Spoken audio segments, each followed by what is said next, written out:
দক্ষিণ চব্বিশ পরগনা ফলতা বিধানসভা কেন্দ্রে আজ 21শে মে বৃহস্পতিবার পুনর্নির্বাচন। মোট 285টি বুথে ফের ভোট গ্রহণ হবে এবং এই কেন্দ্রে মোট ভোটার সংখ্যা প্রায় 2,25,000। নির্বাচন কমিশন সূত্রে খবর, 29শে এপ্রিল বহু বুথে ভোট গ্রহণ প্রক্রিয়ায় ব্যাঘাত হওয়ার পরে পুরো কেন্দ্রেই পুনর্নির্বাচনের সিদ্ধান্ত নেওয়া হয়েছে। আজ সকাল 7টা থেকে বিকেল 6টা পর্যন্ত চলবে এই ভোট গ্রহণ। গণনা হবে 24শে মে। গত 29শে এপ্রিলে ভোট গ্রহণ পর্বে ফলতা বিধানসভা কেন্দ্রে একাধিক বুথে কারচুপির অভিযোগ ওঠে। তারপরে নির্বাচন কমিশনের বিশেষ পর্যবেক্ষক সুব্রত গুপ্ত অভিযোগগুলি খতিয়ে দেখার পর এই কেন্দ্রে পুনর্নির্বাচনের নির্দেশ দেওয়া হয়। এই মুহূর্তে আমাদের সঙ্গে টেলিফোনে রয়েছে আমাদের প্রতিনিধি গোপাল। ফলতায় দ্বিতীয় দফায় ভোটের কথা ছিল, সেখানে ভোট পর্ব মিটে যাওয়ার পরও একাধিক অভিযোগ উঠেছে। তারপর আজ ফলতা বিধানসভায় পুনর্নির্বাচন, কতটা আঁটোসাঁটো নিরাপত্তার মধ্যে রয়েছে ভোট গণনা কেন্দ্র? দেখো, তোমাকে বলে রাখি, আমরা যেখানে দাঁড়িয়ে রয়েছি একদম ফলতা বিধানসভা, ডায়মন্ডহাটা লোকসভার ফলতা বিধানসভা, যেখানে উপনির্বাচন হচ্ছে আজকের। তবে উপনির্বাচন হচ্ছে বলতে পারো যে সেনাবাহিনীর প্রধান অর্থাৎ তৃণমূলের জাহাঙ্গীর খান বসা ঝুঁকে গেলায় সে কিন্তু এখান থেকে ইতিমধ্যে হাওয়া।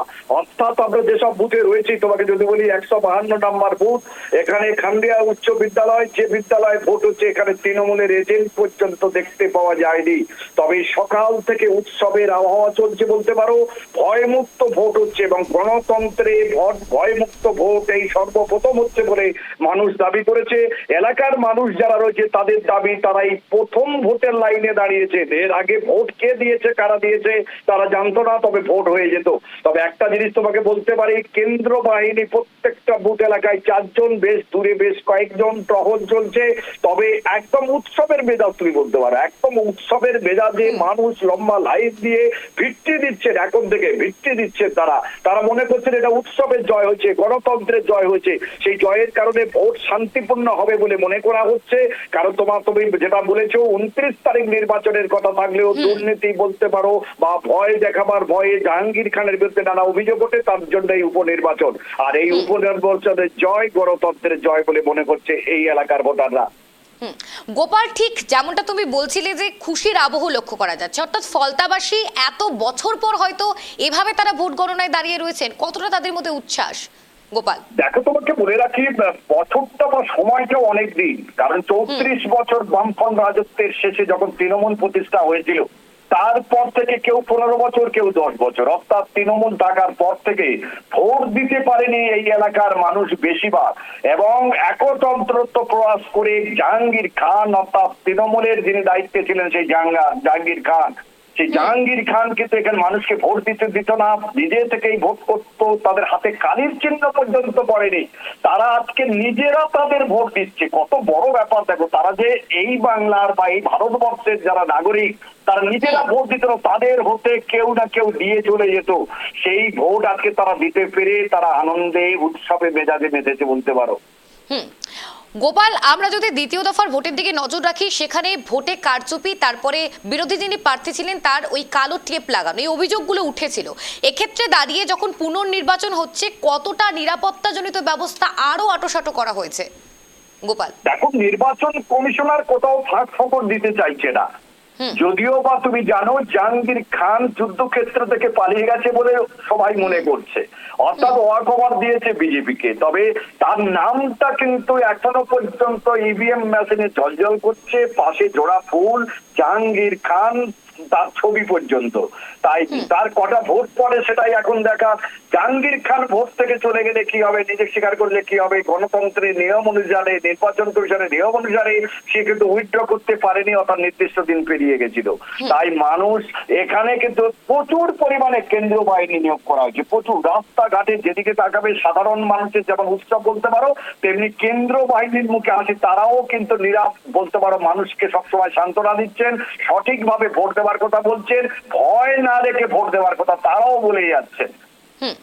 গোপাল, দেখো, দক্ষিণ 24 পরগনা সেটা বরাবরই বলা চলে 34 বছরের বামেদের শক্ত ঘাঁটি ছিল, তারপরে 15 বছর তৃণমূল কংগ্রেসের শক্ত ঘাঁটি।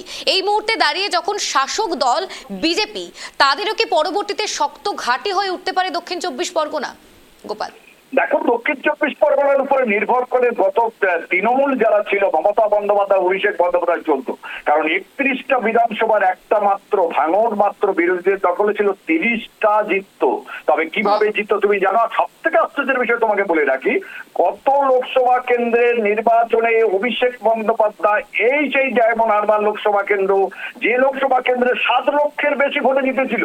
তুমি জানবে বারবার অভিযোগ উঠেছিল বিজেপির পক্ষ থেকে, যেখানে বিজেপির এজেন্ট রয়েছে, বিজেপির প্রার্থী রয়েছে, যার বাড়ি সেই বুথে, তার সেখানে শূন্য পেয়েছিল বিজেপি, অথবা একটাও ভোট পড়েনি। তবে নির্বাচন কমিশনার কোনো কথা শুনতে চায়নি এবং পুনর্নির্বাচন বা ভোট নিয়ে কোনো চিন্তা, এখনো কেস চলছে বহু, এই লোকসভা নিয়ে বহু হাইকোর্টে কেসও চলছে, তার রায়ও বেরোয়নি। তার মধ্যে এই ভোটটা হচ্ছে, তুমি বুঝতে পারছো? এবারে মানুষ কিন্তু স্বাধীনতার সূর্য দেখছে বলে মনে করা হচ্ছে। গোপাল, যেহেতু তুমি বলছিলে জাহাঙ্গীর খানকে আর খুঁজে পাওয়া যাচ্ছে না, আমরা যদি ঠিক ফলাফলের পরের দিন থেকে লক্ষ্য করি, সেই দিন থেকে উধাও ছিলেন সেই জাহাঙ্গীর খান, নিজেকে পুষ্পার সঙ্গে তুলনা করেছিলেন তিনি। কিন্তু তার পাশাপাশি যখন আজ তাকে দেখাই যাচ্ছে না, কোথাও কি তৃণমূলের ভরাডুবি আরো বেশি করে একেবারে পর্যাপ্ত পরিমাণে দেখা যাচ্ছে? অর্থাৎ ভরাডুবি একেবারে নিশ্চিত, এমনটা কি আরো বেশি করে ফুটে উঠছে গোপাল? একদম একদম, তুমি যেটা বলেছো, সব থেকে বড় কথা জাহাঙ্গীর খান হঠাৎ করে নিরুদ্দেশ হয়ে যাওয়া, আত্মগোপন করা। যেখানে তিনি যখন মানুষ খেপে উঠলো, তখন কিন্তু এই পুষ্পা ঝুঁকে গে নাই বলে তিনি ভিত্তি দিয়েছিলেন ভোট থেকে এসে। তিনি যখন বেরিয়ে গেছিলেন, তিনি সিংহমকে চ্যালেঞ্জ করেছিলেন। তারপর থেকে কিন্তু আস্তে আস্তে তিনি কোথায় গা ঢাকা দেন। কিন্তু আশ্চর্যের বিষয়, যেটা সিপিআইএম বলছে, আইএসএফ এর নওশাদ সিদ্দিকী বলছে, যে যে জাহাঙ্গীর খান ভোটে দাঁড়ালো, নির্বাচন কমিশনারের নেতৃত্বে ভোটের কদিন আগে তাকে এলাকায় আনা হলো, হঠাৎ করে শুভেন্দু অধিকারী আসার পর থেকে হঠাৎ জানিয়ে দিল তিনি ভোটে লড়ছেন না। এটার মধ্যে ডাল মে কুচ কালা হয়, নওশাদ সিদ্দিকীর ভাষা, তিনি পরিষ্কার বলেছে। মনে করছেন এর সঙ্গে কোনো গটাবের ব্যাপার থাকতে পারে। তবে গটাব বলে বড় কথা নয়, তৃণমূলের যে ভরাডুবি, তুমি জানবে গতকাল মুখ্যমন্ত্রী মমতা বন্দ্যোপাধ্যায় যে ডেকেছিলেন, সেখানে প্রায় 40 জন বিধায়ক কিন্তু উপস্থিত হয়নি। তার মধ্যে বিক্ষোভ, তার মধ্যে বুক খোলা শুরু করেছে কুণাল ঘোষ। যে কুণাল ঘোষ তৃণমূল তৃণমূল তৃণমূল দিদি দিদি করে বারবার বলতো, সেই কুণাল ঘোষ এখন পাল্টিও খাচ্ছে। এই পরিস্থিতির মধ্যে তৃণমূল শুধু যাওয়ার অপেক্ষায়, অত আগামী দিনে সাইনবোর্ড হয়ে যাবে বলে মনে করছে বিরোধী দল যারা রয়েছে বিজেপি। এখন দেখা তৃণমূল তার অস্তিত্ব ধরে রাখা পারে কিনা পশ্চিম বাংলায়। বেশ, অসংখ্য ধন্যবাদ গোপাল, তুমি নজর রাখো। যে খবরের দিকে আমরা নজর রাখছি, সকাল থেকেই ভোট কেন্দ্রে ভোটারদের ভিড়, যেমনটা আমার প্রতিনিধি জানিয়েছে।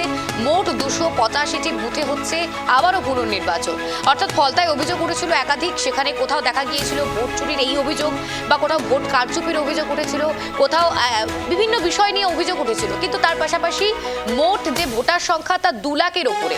সেখান থেকে দাঁড়িয়ে আবারও কেন্দ্রীয় বাহিনী জওয়ানেরা তারা কঠোর নিরাপত্তাজনিত ঘেরাটোপের মাধ্যমে যাতে করে ভোটে কোনো অশান্তির বাতাবরণ সৃষ্টি না হয়, সেই সমস্ত বিষয় খতিয়ে দেখা হচ্ছে। যেমনটা নির্বাচন কমিশনের গাইডলাইন ছিল, সেই মোতাবেকই আবারও পুনর্নির্বাচন হচ্ছে ফলতায়। এখন দেখার বিষয় যে অভিযোগগুলো দ্বিতীয় দফার ভোটে, অর্থাৎ যেদিন হওয়ার কথা ছিল ফলতা বিধানসভার ভোট 29শে এপ্রিল, সেই দিনে যে অভিযোগগুলো রয়েছে, তার পাশাপাশি এই মুহূর্তে দাঁড়িয়ে কতটা আরো কঠোর নিরাপত্তাজনিত ব্যবস্থার মধ্যে রাখার ফলে সবটা পর্যালোচনা করা যায়, এখন সেটাই দেখার বিষয়।